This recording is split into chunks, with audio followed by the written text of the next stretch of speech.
September 2026 मिथुन राशि जातक मान किपर रे चलतु यही वीडियो डिटेल्स जानवा। यही मासर ग्रह गोचर आपन को शानदार रिजल्ट देव कि केउं क्षेत्र में आपन सावधान रखा पड़ो।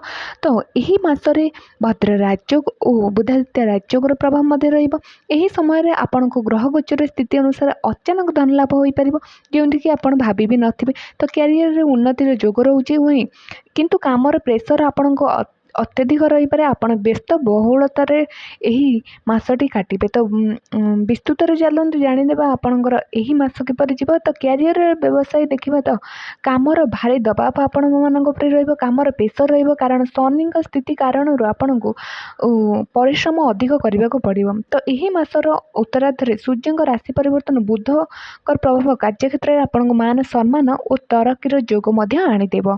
तो आपण लाइफ रे देखा जाए तो आपण निहाती जानतु आपण परिश्रम ही करेंगे तो आपन को निहाती रिजल्ट ही मिल। आपन को यही मासरे काम करने मोटिवेशन दरकार नहीं, आपन ऑटोमेटिक काम कर ही चलिए। तो व्यापारिक और निर्णय नेला बेले आपन टिके विचार नेबे कारण यही समय काफी नुकसानदायक हो पारे। बड़ बड़ निवेश करुथिले जदि आपन ट्रेडिंग करछंती ताले सावधान रहिबे। यही समय मान सम्मान मध्य आपन को प्राप्त हेबो।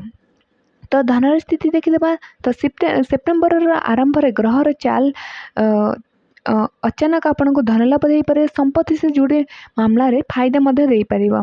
आमदानी भल रहिबो किंतु खर्च पर नियंत्रण रखिबा आपन को आवश्यकता रही कारण खर्च मध्य आपनकर एही समय बढ़ी पारे।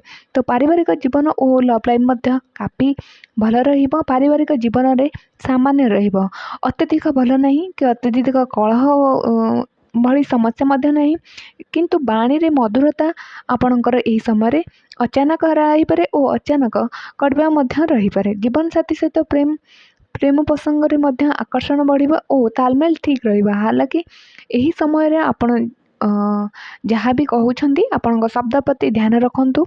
तो देखा जाए तो मोटामोटी आपणकर स्वास्थ्य मध्य मानसिक थकान रही पारे। आपन को शारीरिक कमजोरी महसूस कर पारंती कारण आपण अत्यधिक परिश्रम करिबा।